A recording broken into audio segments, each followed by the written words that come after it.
Uy, ang ganda ng panahon ngayon. Maglalaro nga ako sa labas. Yeah, let's go! Aayain ko mga kalaro ko magtumbang preso. Ano ba yan? Bad trip, bigla pang umulan! Bagyo sa Pinas. Zapiki guys! Kamusta kayo? Rainy season na naman. Kaya ngayon, ikikwento ko sa inyo ang mga karanasan ko kapag may bagyo. Dati, kapag nabalitaan namin sa TV na may paparating na bagyo, ay namimili na si mama ng mga grocery para may stock kami ng mga pagkain sa bahay. Tapos, ako naman ay inuutusan na nila mama para bumili ng kandila at posporo. Para kung sakaling magkaroon ng brownout, ay handa kami.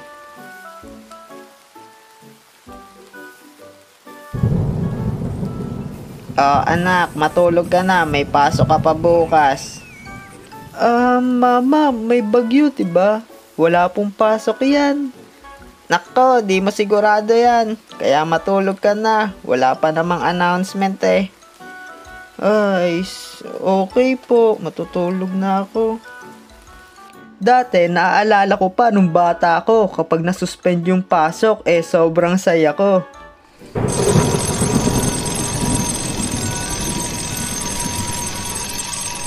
Ano ba yan? Pasok na naman. Anak, ba't aga mo gumising? Wala na kayong pasok, nasuspend na. Ba, talaga po ba mama? Oo, kaya matulog ka na uli dyan. Yeah, okay po, matutulog na ako uli. Ang saya! At naalala ko din nun na kapag ganong malakas yung ulan ay ang sarap gumising sa umaga. Dahil ang sarap ng almusal na luto ni mama, sinangag at hotdog, tas may noodles pa para sa malamig na panahon. Yeah, ang sarap talaga humigop ng mainit na sabaw kapag umuulan. Kaya nga kuya tas wala pang pasok.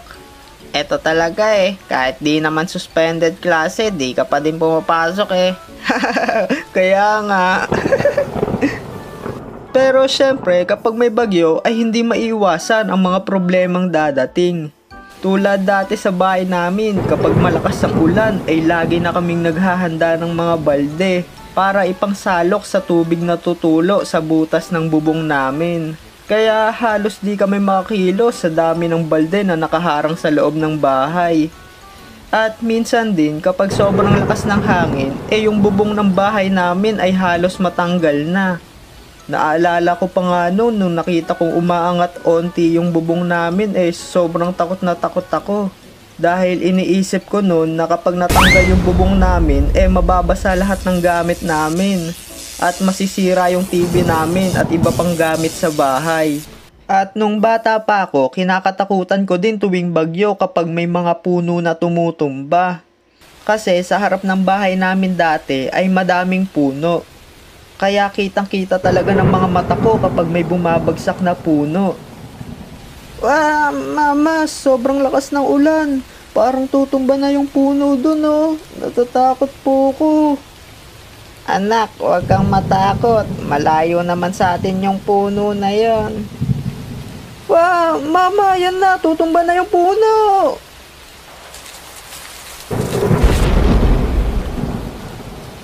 Mama, natatakot ako. Baka tumumba din tong mga puno sa harap ng bahay natin.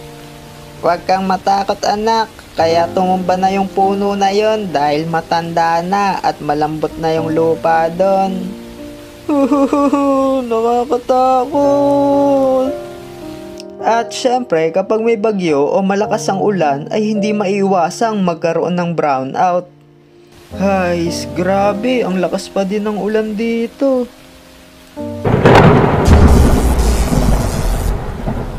Ano ba yan? Nag-brownout pa. Kunin mo nga yung kandila doon kay Nine. Okay po, saglit lang.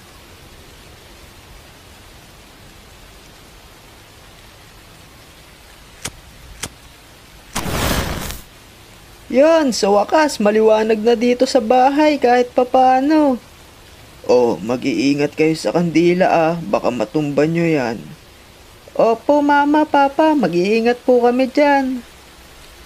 Ay, sana naman tumigil na ang bagyo.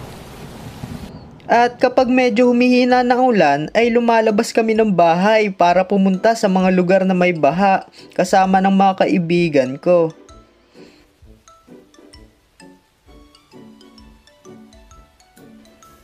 Mama, pwede po ba ako lumabas? Kasi po, medyo madilim po dito wala akong magawa. Sige, basta wag ka lalayo diyan ka lang sa may malapit. Okay po, Mama, salamat po.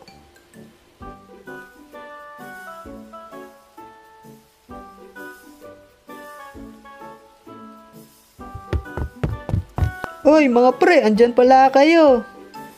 Pre, tara, akyat ka dito. Ang saya dito. Kaya nga, para kang umakyat sa malaking puno, pero mababa lang.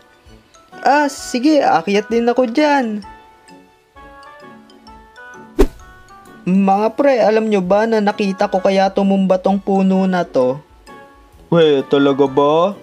Oo nga, dahan-dahan pa nga siya bumagsak di natakot ka nung nakita mong tumumba? Hindi ba't naman ako matatakot? Mga pre, may naisip ako. Bakit? Ano yung naisip mo? Tara mga pre, pumunta tayo dun sa may baha. Ano naman gagawin natin dun? Wala lang, titingnan lang natin yung mga nagbabangka dun. Okay, sige, tara. Wala din tayong magawa dito Okay, tara na sa baha!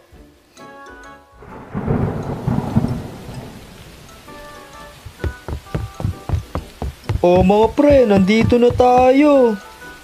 Tignan nyo mga pre, ang lalim na ng baha dito. Nakabangka na yung mga tao. Mga pre, ang sarap siguro magbangka dito. Anong masarap pa dyan? Pag nahulog ka dyan, kadiri. Dumi-dumi niyan Anong kadiri? Galing naman yan sa ulan hindi lang sa ulan yan. May halo ng kanal yan.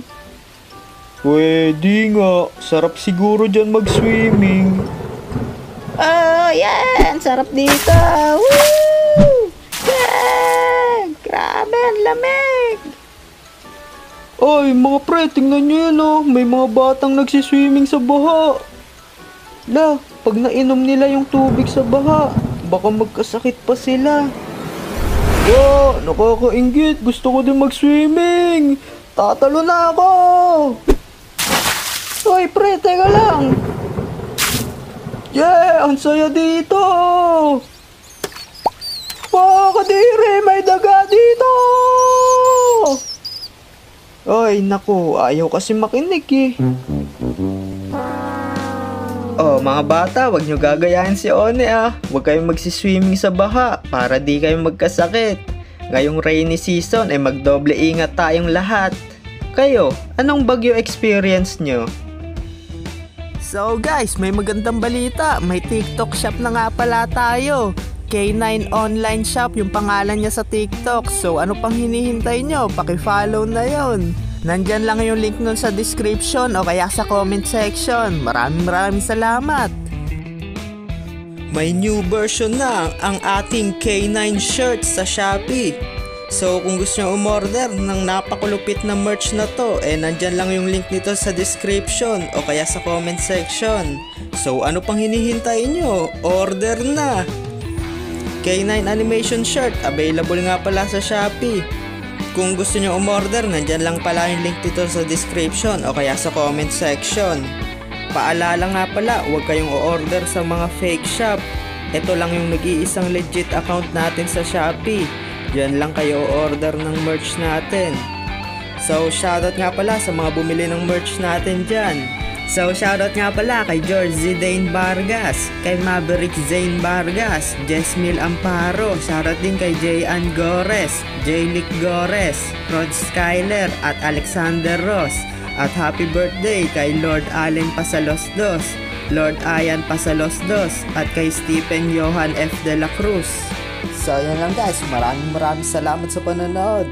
Don't forget to subscribe, like, and comment. See you sa next video. Okay, bye!